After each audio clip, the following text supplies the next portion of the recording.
Salut à toutes ces membres de la chaîne, bienvenue sur cette vidéo qui continue notre cheminement sur la méthode Silva. On est toujours sur le samedi de notre cours avancé de 1972. On a pas mal papoté des cycles, mais surtout de la régénération sur la vidéo précédente.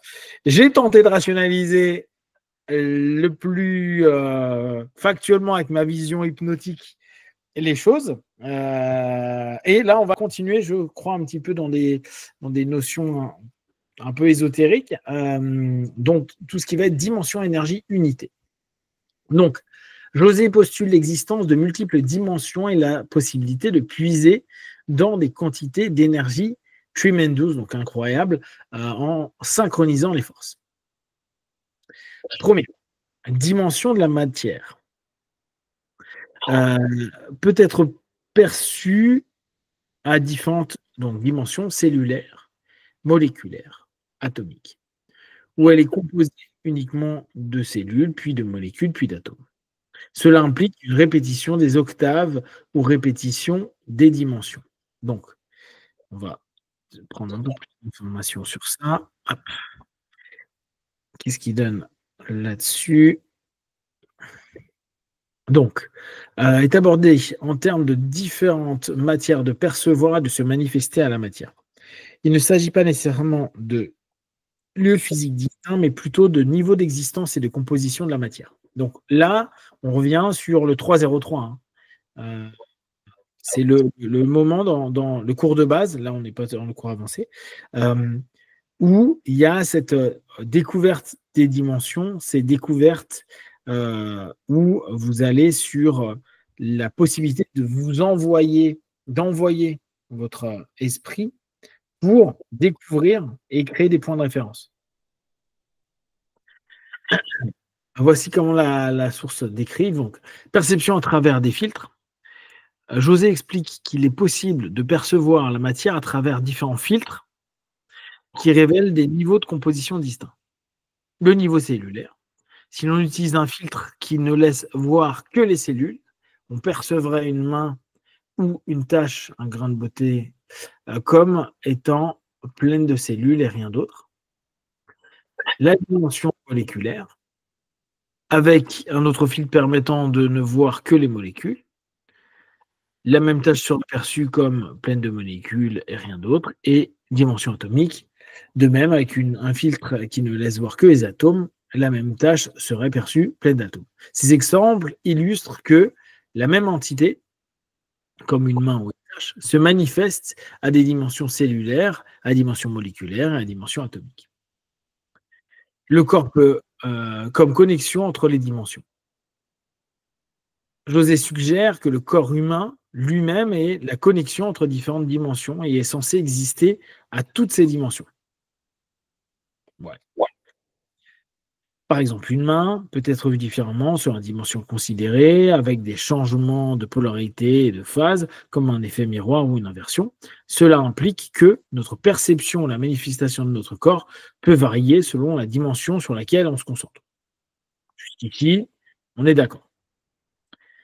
Répétition des octaves et des dimensions. Il est également mentionné une répétition des octaves ou répétition des dimensions, suggérant que ce qui existe dans une dimension, comme les fréquences du cerveau, delta, θ, alpha, bêta, se répète potentiellement à d'autres niveaux, même ceux que nous ne pouvons pas percevoir avec nos sens habituels.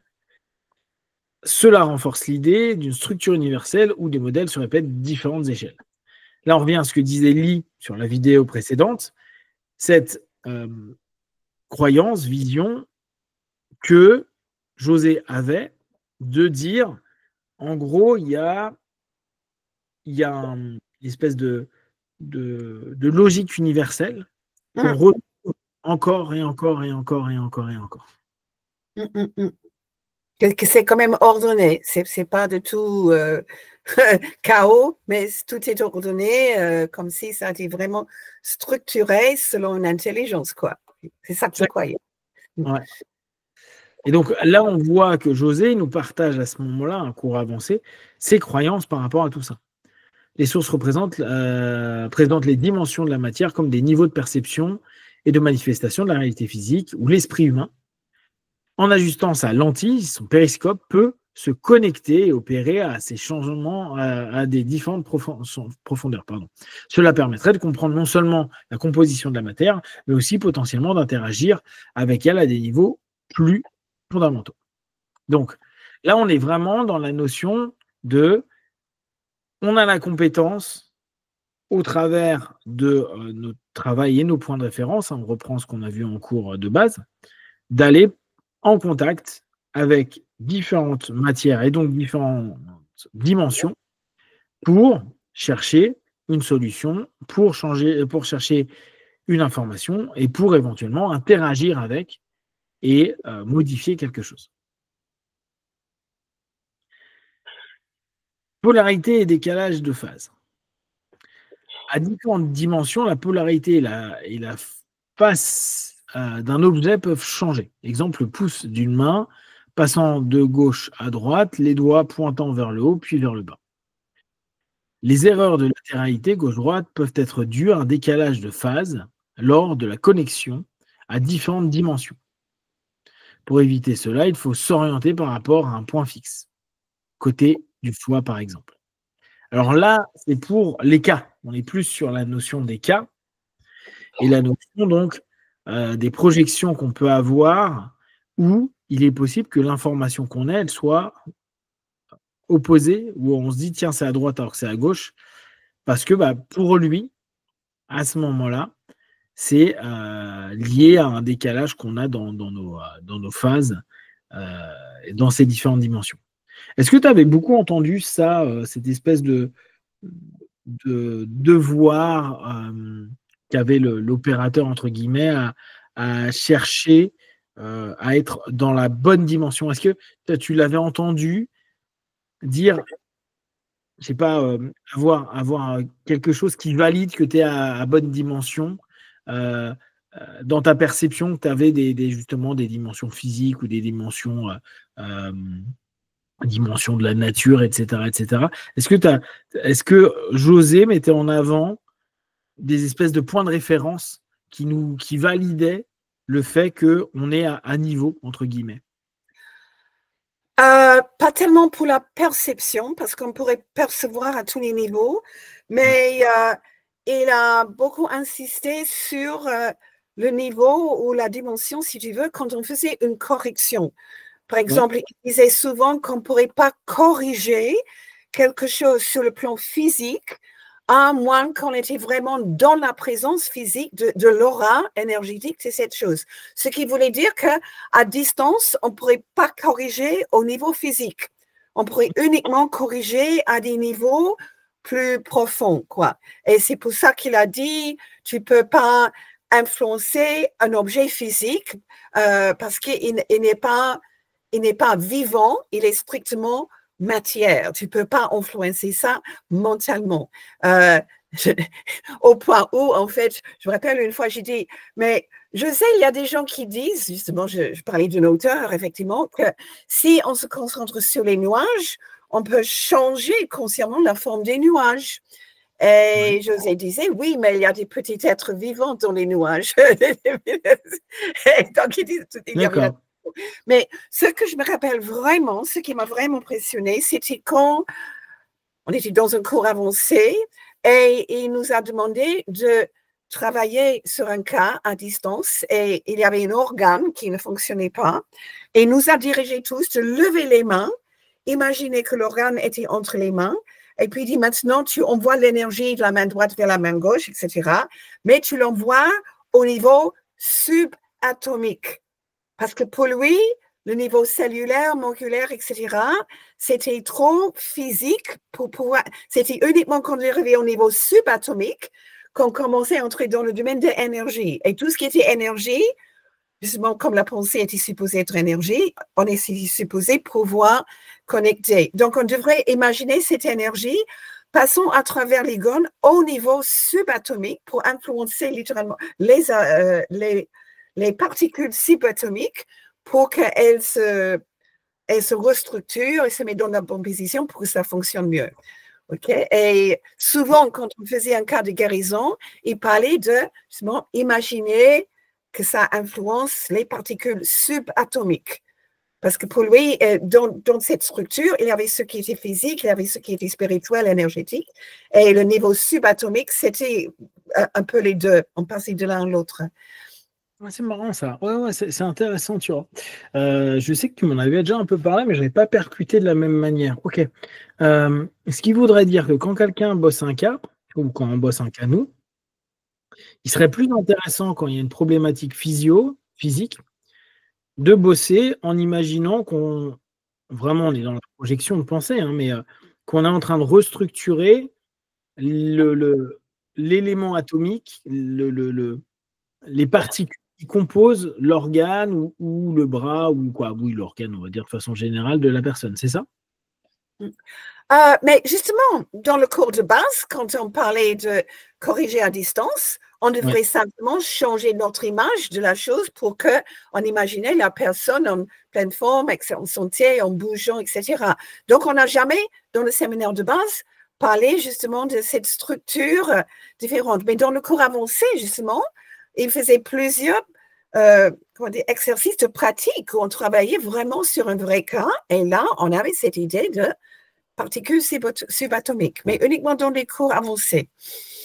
Ouais, c'est ça. Ok, d'accord. Ouais. Ok. Ouais. Donc la différence qu'il va faire, c'est que à ce moment-là, là, on est vraiment dans la notion avancée. C'est-à-dire que à la base, les cas, vous prenez les personnes qui ont fait le cours de base, vous faites comme d'habitude, vous visualisez ce que vous attendez, hein. On est en gros sur le miroir de l'esprit à ce moment-là. Et donc voir le résultat attendu. Et imaginer la personne en pleine forme, etc., etc. Là, ouais, c'est là où on peut rentrer un peu plus dans l'esprit healing, entre guillemets, où, à l'inverse des cas où on va attendre un résultat, dans la notion healing, ça va être le processus qu'on travaille. C'est-à-dire que, bien sûr, on attend le résultat, mais on imagine qu'on fait une action concrète, typique, spirituelle, qu'importe comment vous allez le nommer, hein, pour atteindre le résultat qu'on veut. Mais on devient acteur du processus. Et on n'est pas simplement voyant, entre guillemets, projeteur du résultat attendu. C'est ça? Oui. Alors, dans le séminaire Ultra, on fait ça sur une personne physique. On met les mains à chaque côté de la personne. On imagine la lumière bleu-blanc qui passe, etc., etc. Mais là, on faisait ça à distance. On levait les mains physiquement. On imaginait l'organe affligé comme si c'était là pendant les mains. Et on faisait exactement la même chose qu'on fait en ultra pour un corps physique, mais à distance, en imagination, et justement parce qu'on se concentrait sur le niveau subatomique. Ah, c'est génial. Ah, j'aime bien. Ça devient un peu compliqué. Ouais, ça devient compliqué, mais tu vois, autant pour les bases, en gros, on est sur l'attente du résultat, et pour l'avancée, on est sur la mise en place d'un processus. Tu vois, moi, c'est comme ça que je différencierais les deux. Mais oui, je trouve ça cool. Ouais, très, très bien. Énergie synchronisation. Une quantité énorme d'énergie peut être puisée en synchronisant toutes les forces au sein de bêta afin qu'elles soient complémentaires aux forces en alpha. L'idée est de synchroniser ces forces avec intelligence pour déplacer les montagnes. Le corps humain vu comme une connexion entre les dimensions. Alors attends, parce que là, je trouve que c'est pas hyper clair. Lien entre forces en bêta et alpha. Synchro. Donne-moi plus de détails. Hop. On va essayer de voir si on peut avoir des éléments plus intéressants. Alors, les sources décrivent une relation essentielle entre les forces ou manifestations au niveau des fréquences bêta et alpha du cerveau, suggérant que leur synchronisation peut générer une force considérable. Donc, une synchronisation entre bêta et alpha. Donc, les détails supplémentaires. Nature des fréquences bêta. Au niveau des fréquences bêta, nous sommes décrits comme étant séparés les uns des autres. Ça, on l'a vu un peu plus tôt dans le séminaire. C'est le niveau où nous fonctionnons majoritairement lorsque nous sommes pleinement conscients et actifs dans nos environnements planétaire. Au niveau des fréquences alpha, nous sommes tous connectés ensemble comme une seule entité. Lorsque nous nous entraînons mentalement et utilisons notre intelligence, nous nous centrons sur une fréquence d'environ 10 cycles par seconde, qui est considérée comme la fréquence universelle. Ça, on l'a déjà vu précédemment. Cela nous permet de communiquer avec l'univers à un niveau non seulement planétaire, oui, d'accord, donc un niveau plus spirituel et moins un niveau matériel, hein, pour faire autrement. Le corps humain est perçu comme une connexion entre les différentes dimensions. Donc la matière et, donc c'est là où c'est intéressant, le corps matière qui nous ramène entre guillemets à la notion bêta et la notion de la pensée, de la psyché, etc., qui serait l'alpha. Et est censé exister à toutes les dimensions de perception des variants selon les dimensions considérées. Ok. La connexion et l'influence à distance, donc puisque nous sommes connectés au niveau alpha, le cerveau d'une personne devient une partie du cerveau d'une autre personne à ce niveau-là. Donc on revient sur cette notion-là. Vu qu'on est un, une partie de moi, une partie de toi. Donc là, c'est la notion d'alpha. En pensant à quelqu'un au niveau alpha, on peut le programmer car on programme une partie de son propre cerveau qui est aussi une partie du cerveau de l'autre personne. Et on revient à ce que je disais la semaine dernière, il y a 15 jours, cette notion d'Ho'oponopono, je me corrige moi, je travaille sur moi pour travailler sur l'autre. Je reviens encore une fois dessus, hein, je pense vraiment que c'est quelque chose qui est très très cool de vous dire, quand vous voyez quelqu'un qui a une problématique, dites-vous que vous avez une partie de cette problématique-là. Ça ne veut pas dire que vous ne l'avez pas gérée, mais le fait de travailler sur vous, quoi qu'il arrive, ça pourra faire que du bien. Donc, quelqu'un a un problème, bah dites-vous que vous avez peut-être en vous peut-être une ombre de ce problème-là, peut-être carrément le problème le même, travaillez dessus et potentiellement, imaginez que vous travaillez sur l'autre. Une partie de moi devient une partie de l'autre. Et là, c'est vraiment ce que suggère complètement José. Hein. Cela implique qu'influencer les autres à distance est possible au niveau alpha et non au niveau bêta. Ok.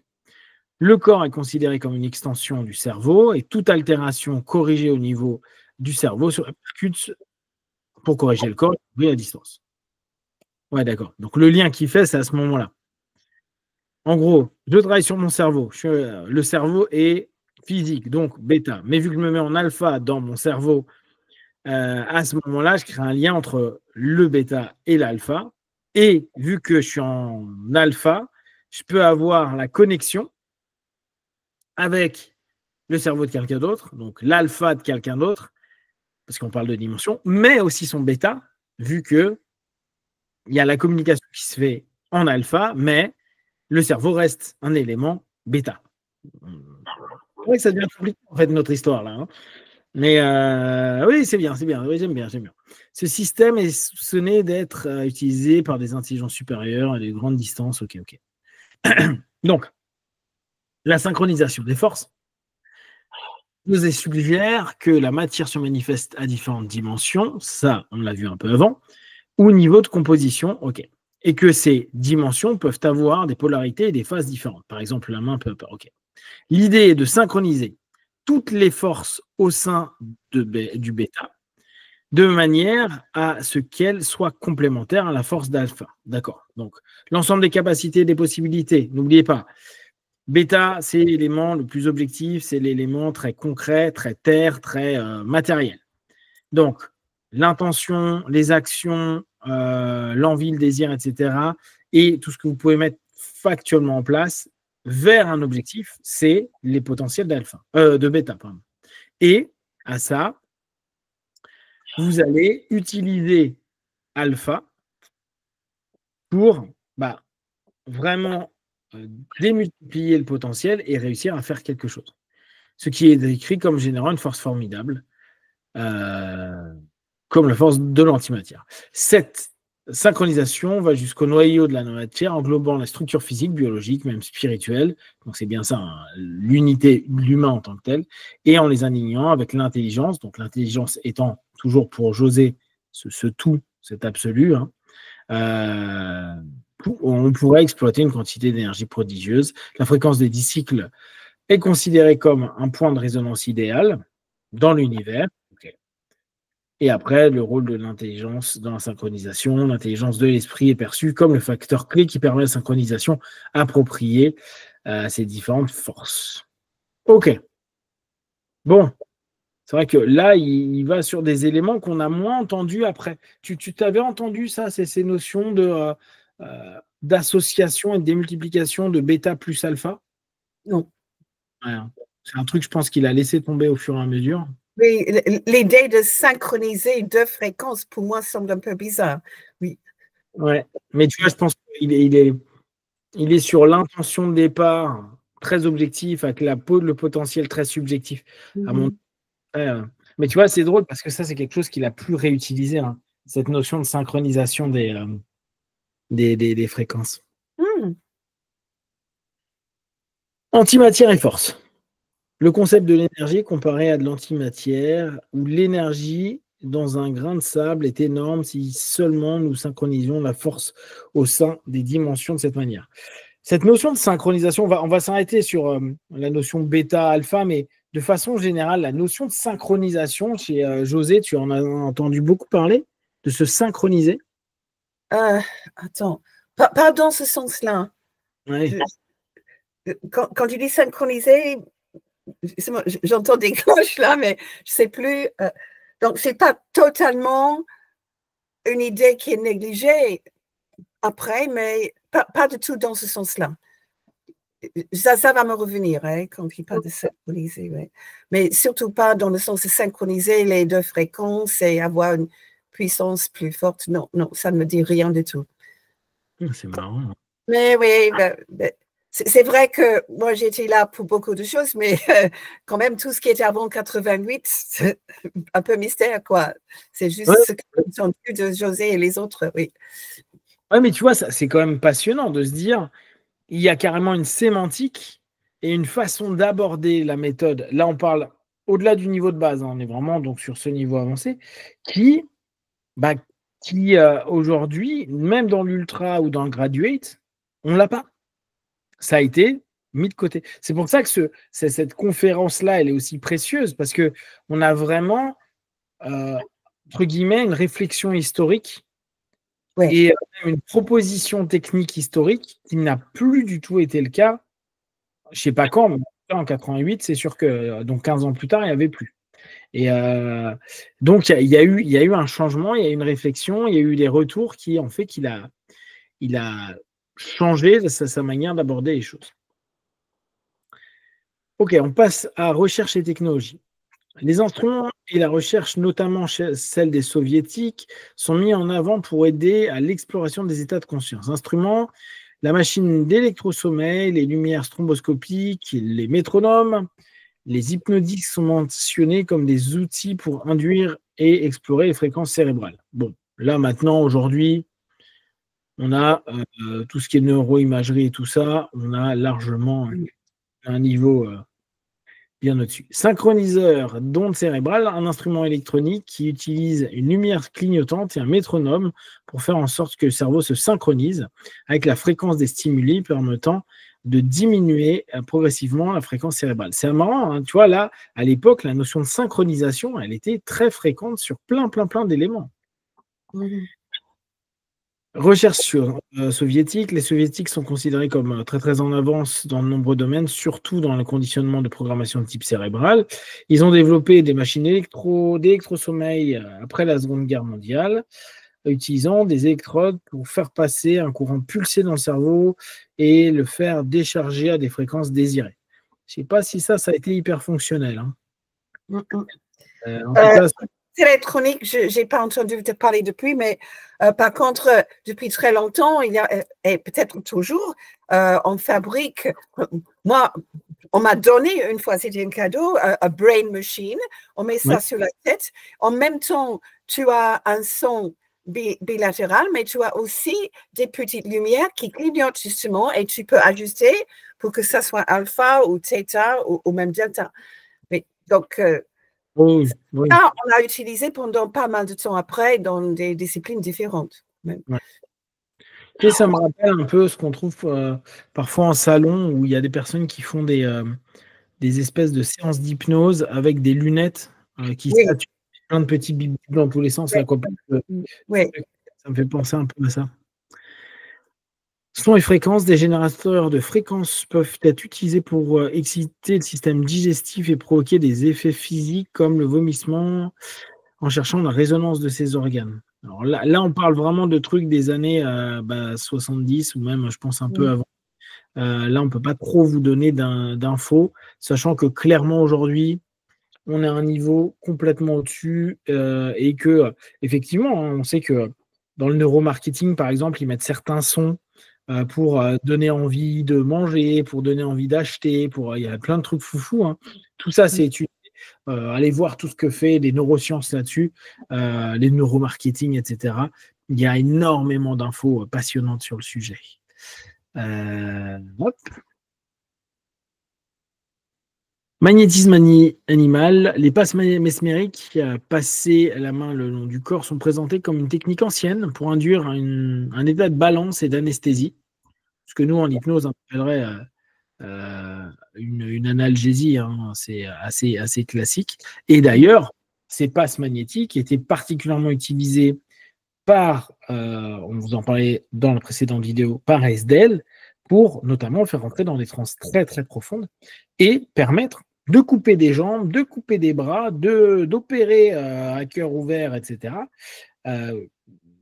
Pendant la période, donc première moitié du 19e siècle, c'était un super médecin hypnotiste écossais qui a fait ça. Et il faisait faire des passes magnétiques pendant très longtemps. Alors après, j'ai tout entendu. Il y en a, c'était sur des jours, des semaines. Il y en a, c'était des heures. Bon, bref. C'était très long, en tout cas, les passes magnétiques à l'époque. Des opérations chirurgicales, y compris l'ablation de tumeurs de 70 livres, ont été réalisées sans anesthésie chimique grâce à cette méthode. Bon, là, je pense qu'il prend en référence justement SDL. On va s'arrêter là. Bon, on va juste finir ça parce que finir cette partie-là. L'apprentissage et le sommeil. L'apprentissage peut être optimisé en fonctionnant au niveau alpha et θ sans perturber les cycles de sommeil naturels. Donc ça, souvent, on l'étudie. Pour ceux qui font hypnose enfants, c'est beaucoup expliqué que pour les enfants, être en alpha est quelque chose de naturel et assez facile et que c'est mieux pour qu'ils apprennent, qu'ils retiennent leurs leçons, etc., etc. Surtout si c'est ludique. Donc, n'hésitez pas à aller voir si vous avez des enfants et que vous aimez bien la méthode Silva. Il y a l'IE des professeurs qui font hypnoser enfants. Je crois que l'IE a formé 2-3 profs sur la France. Vous pourrez avoir des techniques. C'est assez sympa pour les enfants. Moi, j'ai trouvé ça très cool. Apprentissage à alpha et θ. Donc, il est possible d'apprendre une leçon en l'écoutant en alpha ou en θ, sans interférer avec le cycle normal de sommeil. Cela contraste avec l'écoute en delta. Ça, c'est un grand classique. Hein. Alors, attention avec les personnes qui écoutaient les leçons quand ils dormaient. C'est vrai qu'il y a des moments où ils sont en alpha ou en θ, mais souvent, ils font des variations et donc ça apprend pas plus que ça. C'est pour ça que souvent, on disait, soyez plutôt assis. Il y a d'ailleurs un système qui s'appelle HypnoLage ou HypnoLanguage, qui sont des systèmes où les gens vous mettent en transe hypnotique en alpha et vous font apprendre des cours et ils sont aperçus qu'il y avait des taux de réussite pour certaines personnes bien plus rapides pour apprendre une langue, etc. Mais vous pouvez le faire avec toutes les matières. Donc ça, c'est assez classique, mais c'est cool. Là encore, c'est là où on voit que José, il s'est intéressé à beaucoup, beaucoup de choses. Importance des cycles de sommeil. Le sommeil profond delta est essentiel pour la récupération physio. Sa privation entraîne une énorme fatigue. Le cerveau semble s'organiser et classer les informations vécues en bêta à différents niveaux de conscience. Donc voilà, là, sur cette partie-là, on commencera la nouvelle la semaine prochaine. On a vu pas mal de choses différentes. Je trouve que là encore, on a quelque chose d'assez complet. Et vous voyez qu'on a touché différents domaines et secteurs. Et c'est assez génial de voir qu'il y a eu beaucoup d'évolutions et qu'il y a beaucoup de choses qui ont été mises de côté parce que pour plein de raisons, on n'aura jamais d'ailleurs la réponse, mais on peut imaginer qu'il n'a pas estimé ça effectif ou facile à transmettre ou utile ou plein de choses. Est-ce que tu as quelque chose à conclure de tout ça, Ali? Non, simplement que je trouve que c'est vraiment fascinant de regarder justement toutes les étapes à travers la méthode à passer, parce qu'on considère normalement, bien, il a fait 23 ans de recherche, il a fait le cours et c'était comme ça. Mais non, dans le cours avancé, il explore plein de choses. Et comme tu dis, quand il les laisse tomber, c'est peut-être tout simplement parce que c'était difficile à expliquer. Et c'était pas qu'il a arrêté d'y croire ou d'être intéressé. Non, fascinant. OK. Merci Donc, justement de nous guider à travers tout ça. ouais, non, c'est vraiment cool. Et merci à Ed de nous avoir mis à disposition cet temps. Oui, Hein, ça, c'est vraiment. Si vous avez des questions et des remarques, vous les partagez sur Facebook, YouTube, on y répondra le plus rapidement possible. Comme d'habitude, de tout ce qu'on propose, ne prenez que ce qui est bon et juste pour vous. Testez, observez, analysez et concluez. Merci à toi, Lee. À la semaine prochaine. Merci à vous. À bientôt. Ciao, ciao. à bientôt.